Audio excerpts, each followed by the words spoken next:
Welcome to the Long Thread podcast about spinning, stitching, and weaving by hand. The podcast is presented by Long Thread Media, publishers of Handwoven, PieceWork, Spinoff, and Little Looms magazines. Find us online at longthreadmedia.com. I'm your host, co-founder Ann Merrow. This season is sponsored by Webs. Webs, America's yarn store, is your source for everything you need for your next weaving project. Webs carries a wide selection of yarns, looms, tools, and accessories, and you can save up to 25% every day with the Webs discount. Visit yarn.com for more info. My guest is Eileen Lee. Eileen has contributed knitting designs to PieceWork and PieceWork Special Issues. In the summer 2021 issue, she wrote about her Hawaiian grandmother's efforts to preserve traditional Hawaiian quilting. So Eileen, thanks for being here. Well, thank you for having me. I've worked with you in spinning and weaving over the years, but I didn't realize until recently that you have an interest in Hawaiian quilting. Can you tell me about that? Yes, my grandmother, both my parents are Hawaiian, but my grandmother on my father's side was the Hawaiian quilter. And she was, at a very young age, she was taken out of school, I believe in the 9th grade. And then she started quilting Hawaiian quilts with her grandmother. And that was just something she did. And as she got older, she realized that the Hawaiian people used to not want to share their quilts. And sometimes they even burned them after they made them. So my grandmother realized that this art was going to die. And all the people that worked on it were going to die off and the art was going to die. So her ambition in her life was to share the techniques and her patterns. And so that's what she did. She spent over 40 years teaching people how to make Hawaiian quilts and sharing all her patterns and stuff like that. So it was over 40 years that she did that. She received several awards for her quilts. There's all kinds of best housekeeping magazines like that they would have, like the 150 quilt of the year, and she would be in it. And there would be several magazines like that, and one particular quilt a lot of times would be in it. So that's what she did. She traveled all over the different islands, all over the mainland. She traveled to Japan. One of her quilts is in Japan. So one of her main quilts is in the Bishop Museum in Hawaii. So she's very well known. My niece got married a couple years ago, and it was at a very famous building. And all those ladies that worked in that building knew my grandmother by her name. So she's pretty well known out there. She ended up going back to school. She had 7 children, and she ended up going back to school, and she graduated with her oldest daughter. So that ended up being a big newspaper article, and it was really a nice article. She's so young, and her daughter was so young, and a mother of 7 kids graduates with her oldest daughter. And then later on, she graduated from college, and she ended up teaching English.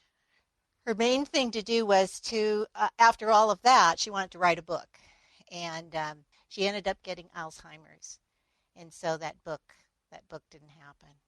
But she was pretty much ahead of her time, wanting to share this. And I have that quote that she wrote, and a lot of people knew.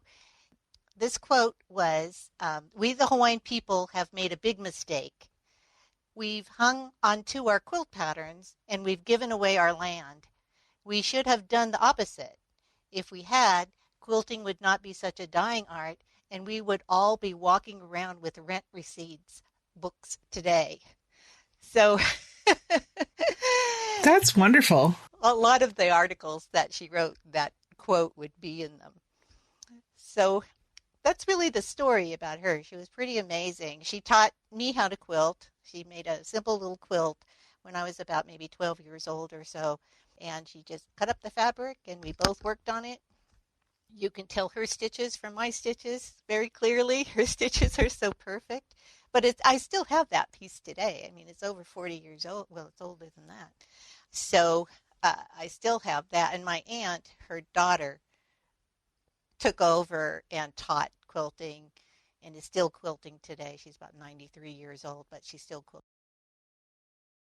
What is it that makes Hawaiian quilting different from other sorts of just ordinary patchwork appliqué that you might see anywhere in the mainland, I guess, or anywhere else in the United States? It's very different. It looks very, very different. For one thing, the motifs are very Polynesian looking, I guess you could say. They're flowers, or they're a certain type of feather ornaments, Hawaiian royalty ornaments, or things like that. So for one thing, that's real obvious. And then I think they call it echo quilting. So that means that you stitch the motif on, and then you stitch around the motif and around the motif, and it kind of gives you an echo type of look. The original quilts were only two colors, so the background was usually white, and the motif was a solid color. So never a printed fabric or anything like that, white and red, white and green, or whatever. So they do look quite a bit different, and they're all done by hand, the whole thing, no machine at all. The scale of the ones I've seen is really huge too. So none of this, I'll do a tiny block and there'll be 40 of them on this quilt. It's one huge motif. Yes, she always did king size quilts. All the quilts that she made that I have seen are all king size. So she made quilts for each one of her kids. She's got 7 kids. My father gave me his, which I'm so glad he did. I have a sister and 2 brothers, and I'm glad he gave me the quilt. And it's a king size quilt. So it's, like you said, the motifs are big, the quilts are big. That's amazing. I don't think my grandparents ever even slept in a king size bed. They were, all the beds were smaller. They had like full size beds forever. So the idea of a king size bed that you were going to make a quilt for. I know. And she was born, what, in 1906? I mean, where she, maybe her beginning quilts weren't king size. I don't know, but I know all her quilts that we see now, and the quilt that's in the Bishop Museum and the quilt that's in Japan are king size. So she learned from her grandmother. Mm-hmm. Were other people learning from their grandmothers at the same time? I mean, I'm just curious about the legacy of these. I think so. I think everybody was learning from their family, so it just that they never wanted to share them. They learned from their grandmothers and mothers, and it went down in the family, but they wouldn't share it outside of the family at all. And, it's, I think there's a lot of different groups of people that do that. I think the American Indians do that. They don't want to share their basket weaving and things with the other tribes. So I don't think it's that uncommon, but she thought it was not a good thing. Well, that's the sort of thing where one person intervening can really make a big difference. Yes. Yeah, this one woman made a big difference, or else they would be gone by now. They definitely would be gone. I mean, they've been copied, I guess you would say, from, coming from the Philippines or coming from China or something, and they like make, and so they're really inexpensive. You see them in the stores in Hawaii. Some of the motifs are printed fabrics, so they've done a lot of that kind of stuff.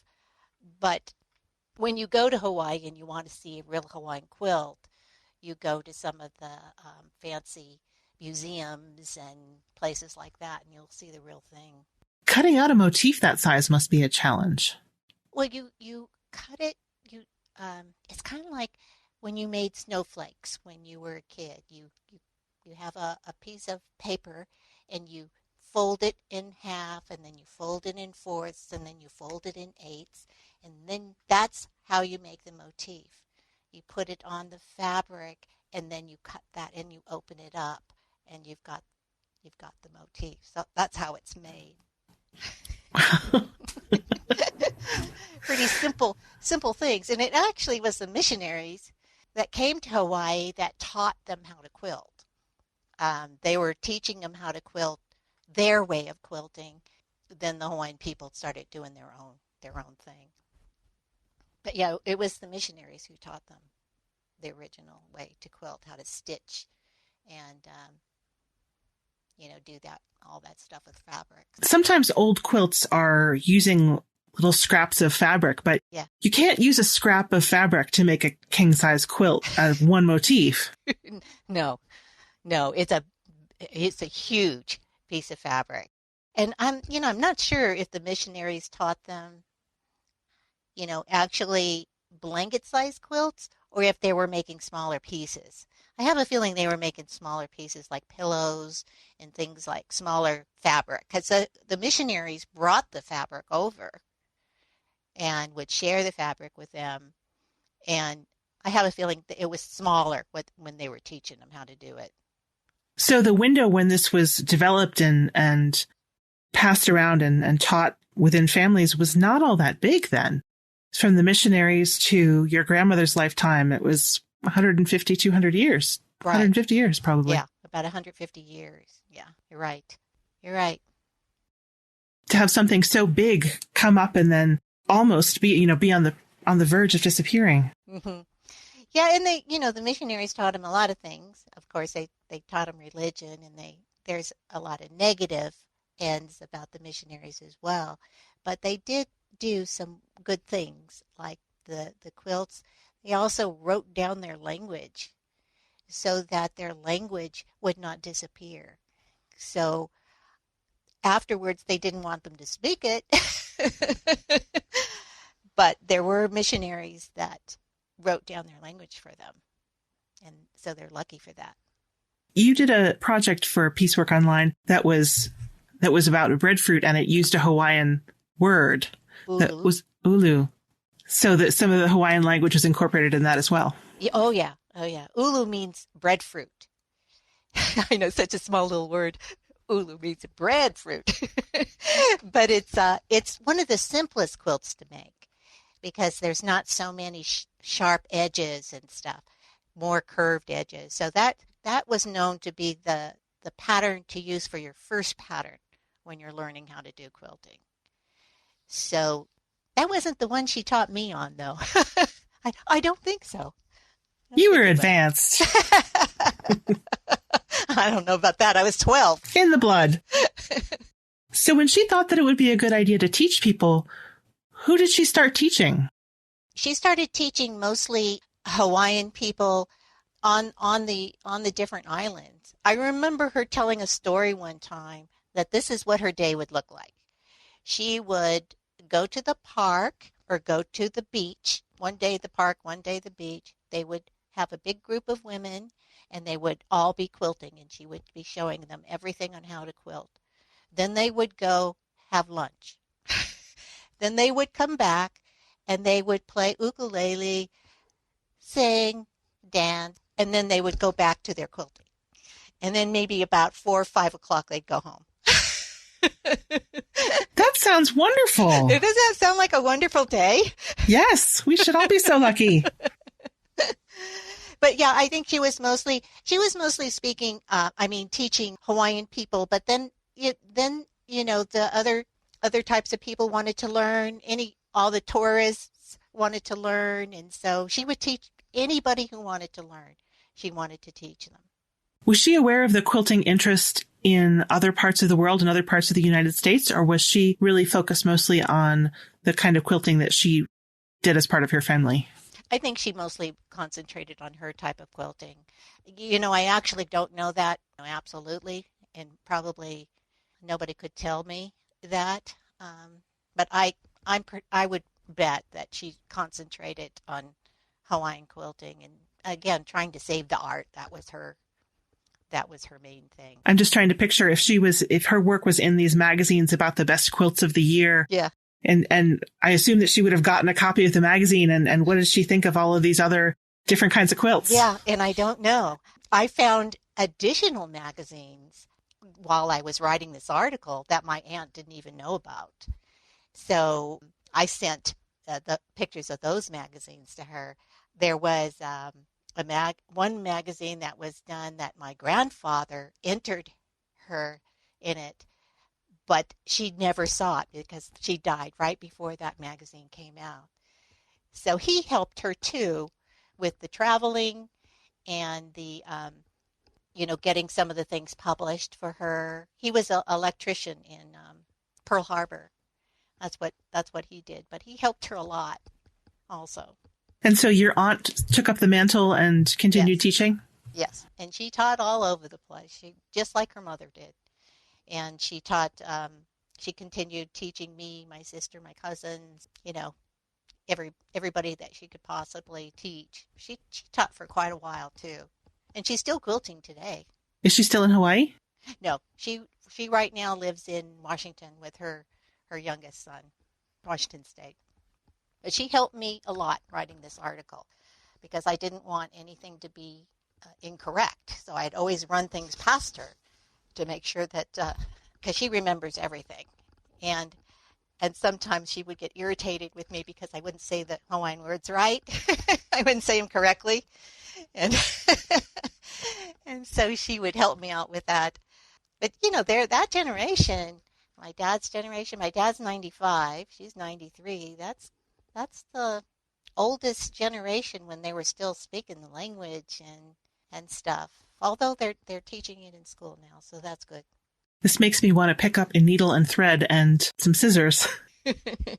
Do you do any Hawaiian quilting yourself, or is it something that you sort of have on the back burner? I have on the back burner. I have it. I have a whole quilt, king-size quilt, all basted and ready. And I've done some needlework on it, some quilting on it. But, it's huge. That's a huge quilt to be working on, if you can imagine.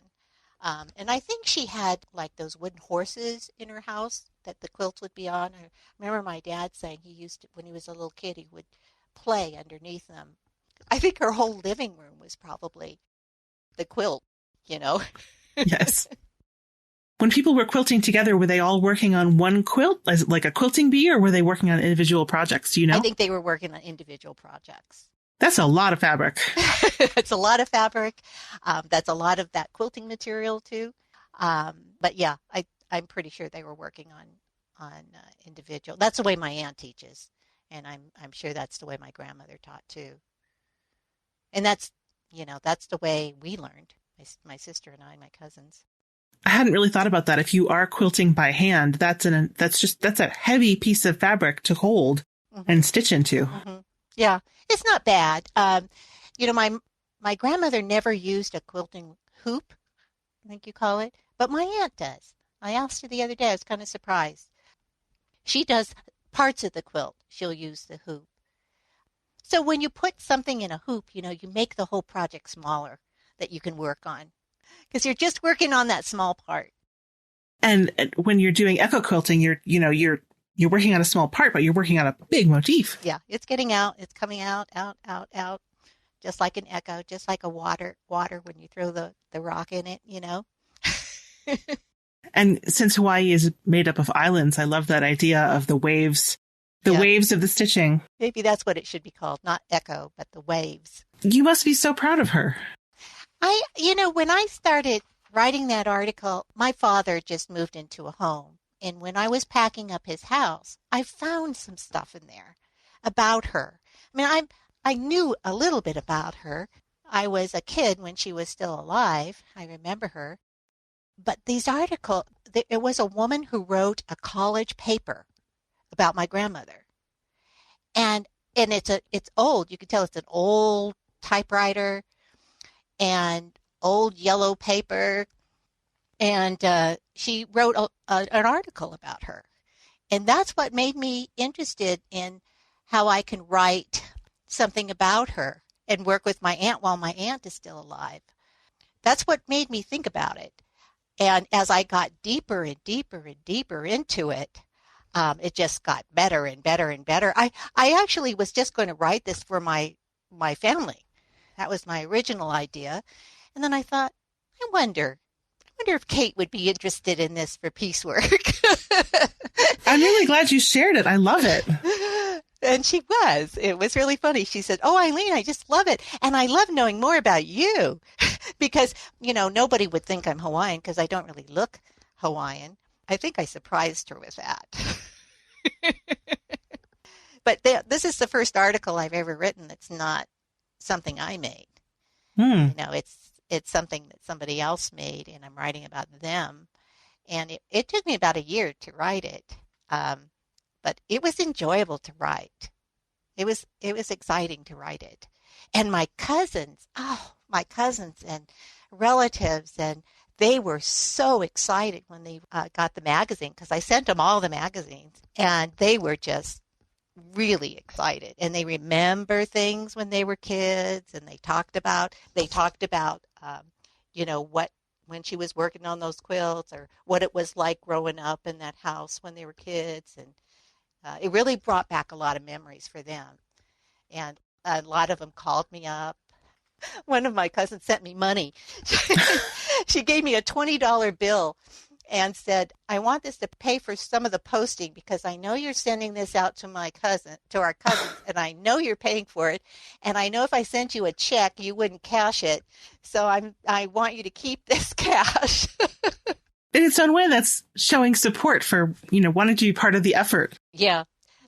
They were very, very supportive. They really, really enjoyed reading something like that. Mm-hmm. I always thought, well, maybe I'll expand on that for my family and just write a little bit more about her. Now, although I have to admit, I was a little worried about how much they would keep in the article, because I know you're supposed to be writing about the quilt, right? But they didn't. They kept all that stuff in about my grandmother, which I was so happy that they did that, because that's the whole story. It's a balance of learning about the textile and the technique and the people who do it. And when people think about researching for an article, sometimes they think about having to go to a museum and, look in the archives, but you just worked on your family connections and learning from the people that you already know. I talked to a couple of people at the museums in Hawaii, a couple of those people, and they helped me out with some information. My aunt helped me the most, I think, and the information that I found at my dad's house, between all of that. My uncles and aunts, they're all dead except for the one aunt. And my dad's he's not functioning brain-wise, so he wasn't able. Although I went to see him after the article came out, and I read the article to him. He was wide awake, and he was with me the whole time I read it. And he was really very happy.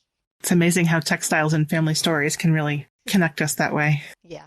So you mentioned that Hawaiian quilting isn't part of your active textile practice, but you're bringing people together to work on textiles in a different way. Is that right? Yes. I have my own studio now. So I teach weaving, spinning, dyeing, and knitting. I've been teaching knitting forever, and for a really long time. And so now I'm teaching weaving and spinning and dyeing. I used to, when my husband and I moved to Grass Valley, we had a 2-year-old son, and I worked and managed a yarn store that opened up here. And that store was open for about 11 years. And I managed the store. I taught knitting. I designed. And I just, right before we closed, I just started teaching rigid heddle weaving. So that just started. And then after 11 years, things got slowed down, and we closed the store. Once we closed the store, then I opened up my business. And, I had to do a bunch of things. Like I had to come up with a name. I had to come up with a business license, location, website, cards, logo, all that. But the location ended up being my own studio, off my own house.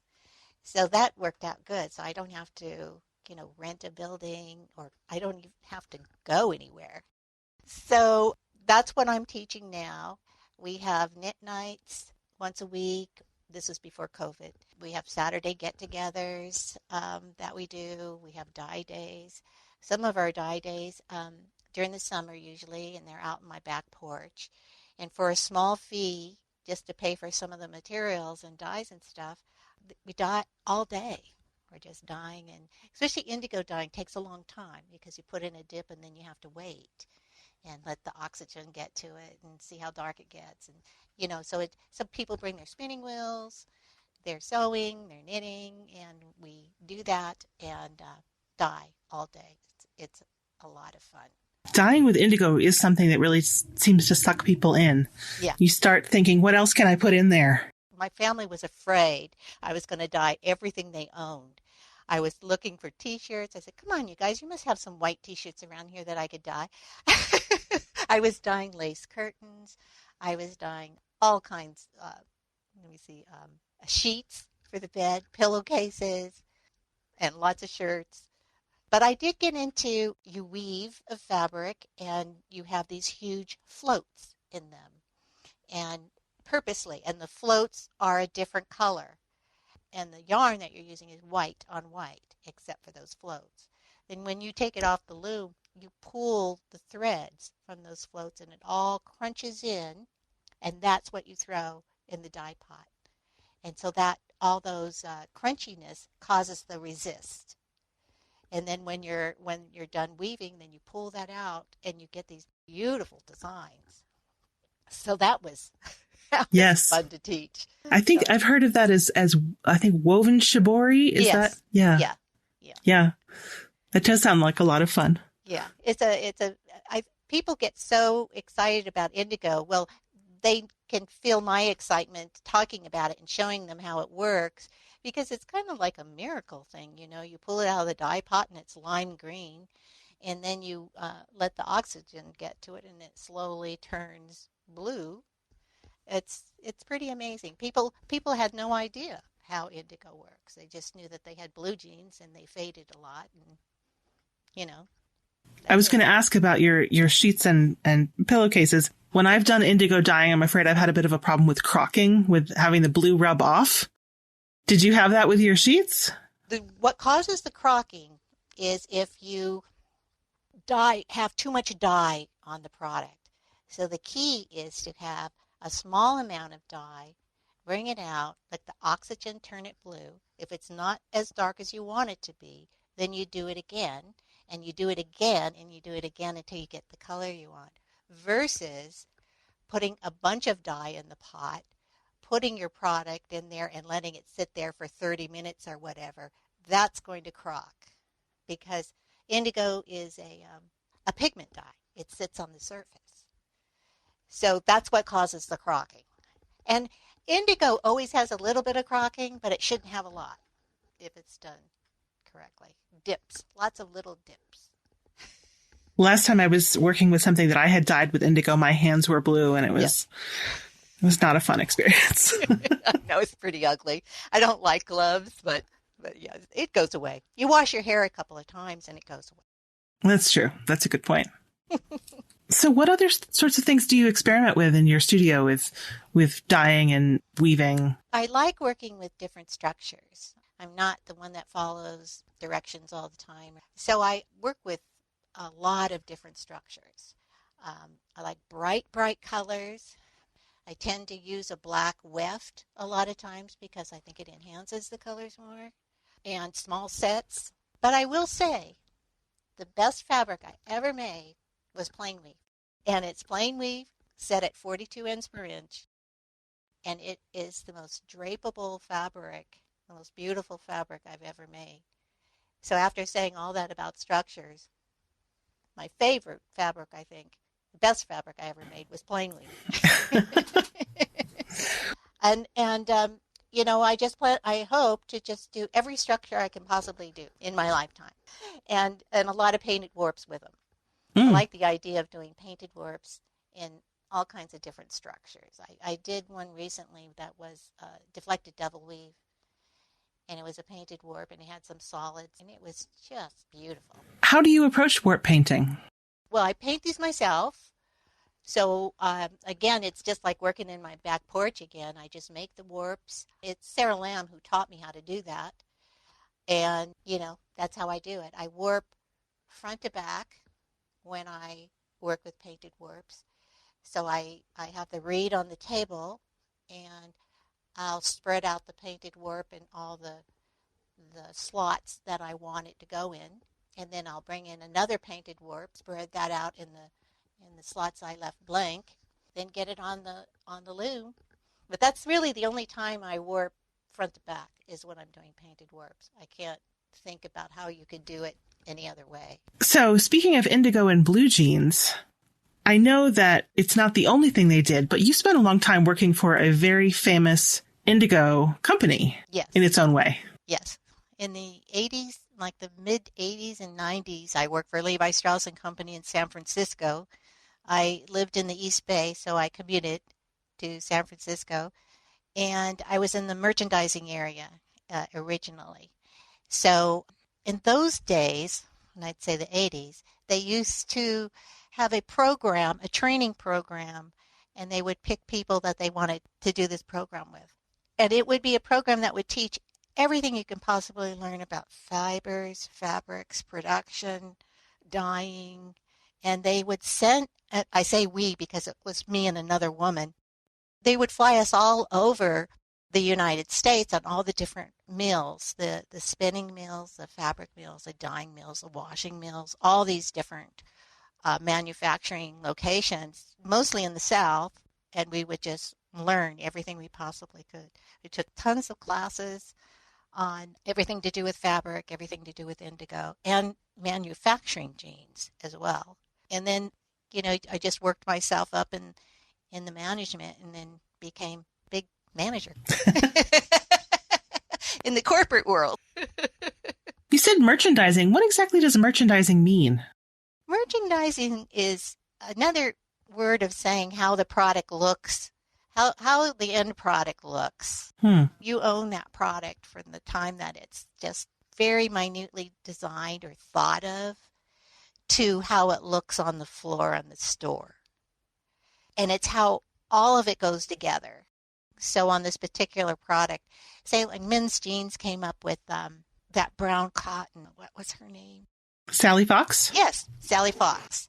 They got a hold of Sally Fox and they did a small program with her on brown cotton. So all the jeans and all the jackets and all the vests and all the skirts and everything that went with it was all this beautiful brown and natural cotton. And they did a whole presentation at like a Macy's or something like that.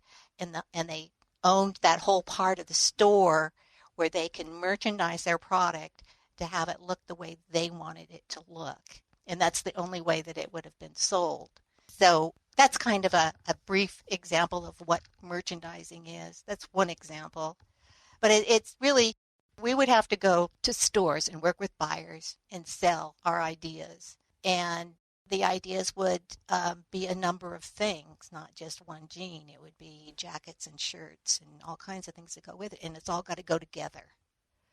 It's all got to be bought somewhat together and be on the storefront together. So it sounds like it's kind of, in a way, a combination of design and marketing and sales. Yes, you're right.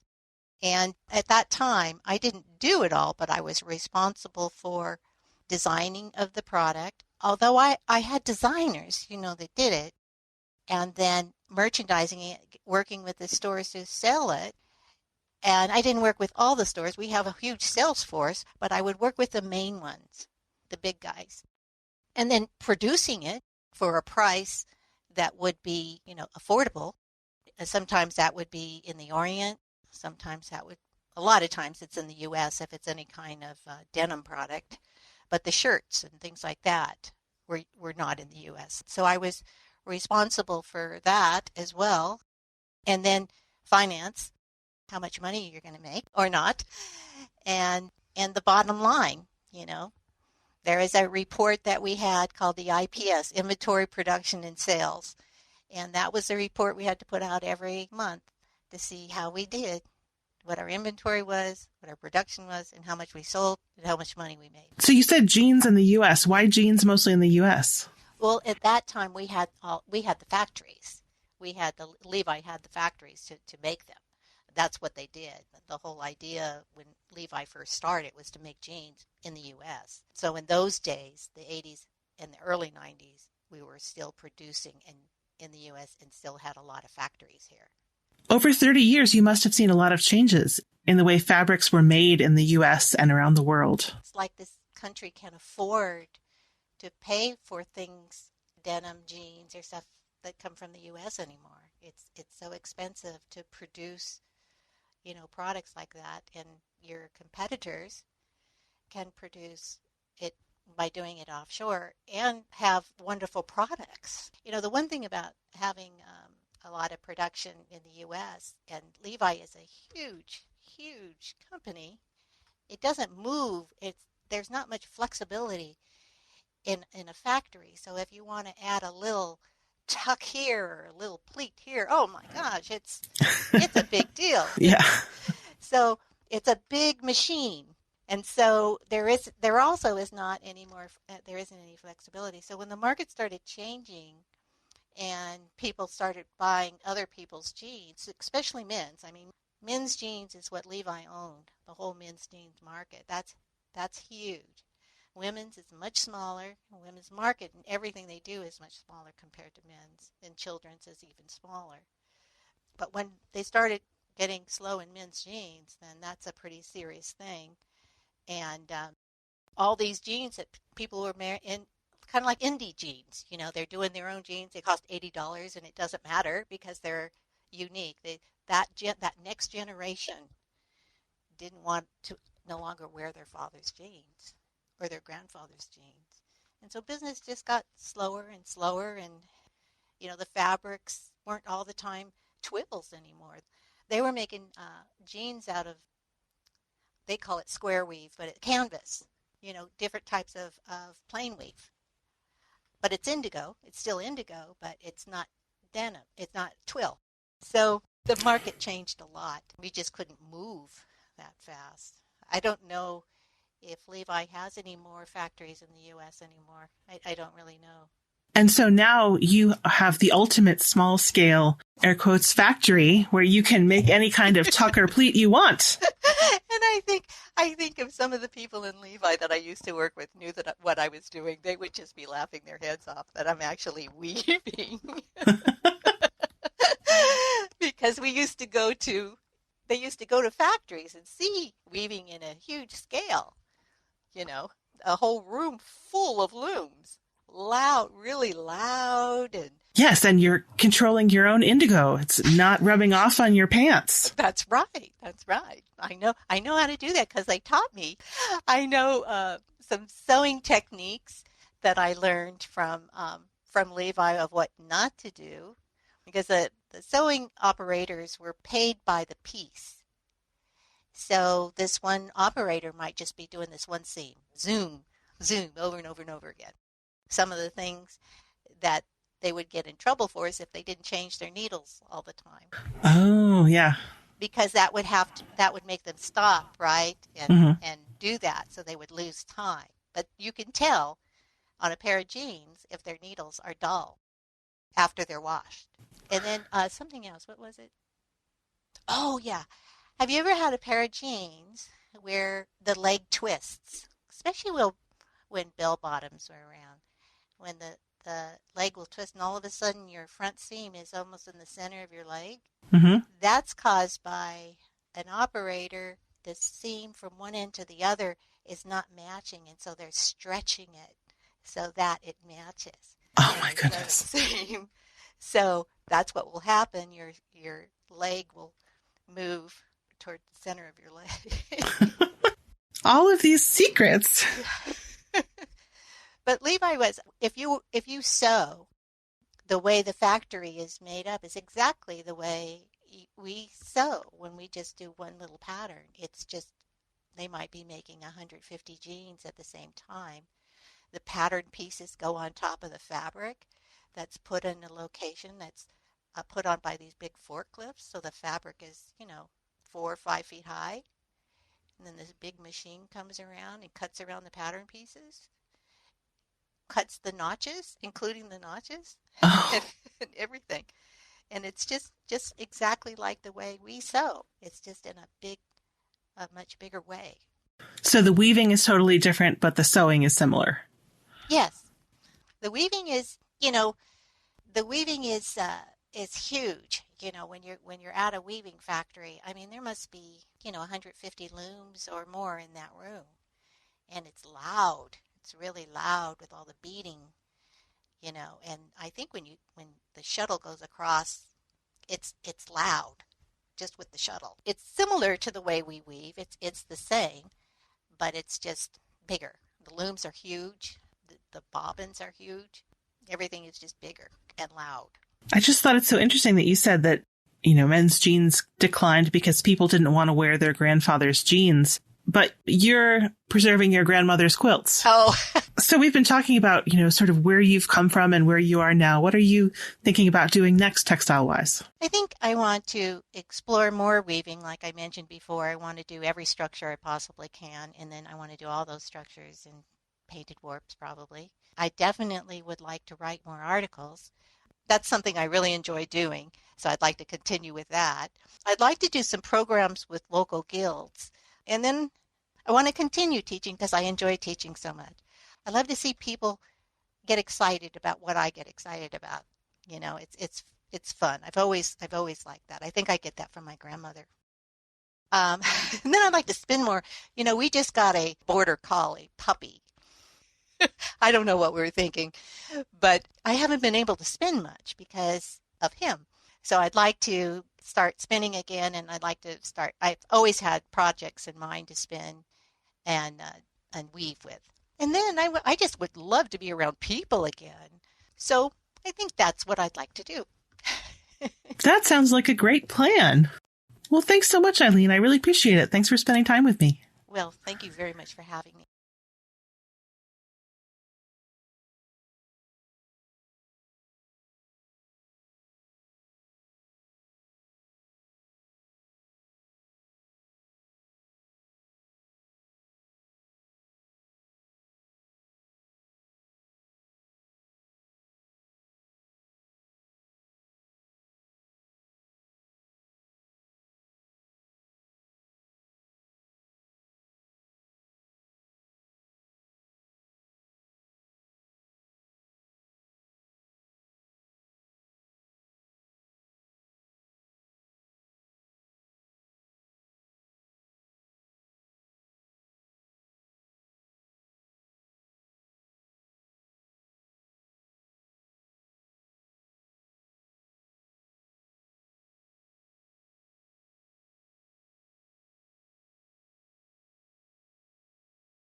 Thank you for listening to the Long Thread podcast. If you enjoyed this episode, please rate the show and leave us a comment on Apple Podcasts or your favorite podcast platform. Thanks again.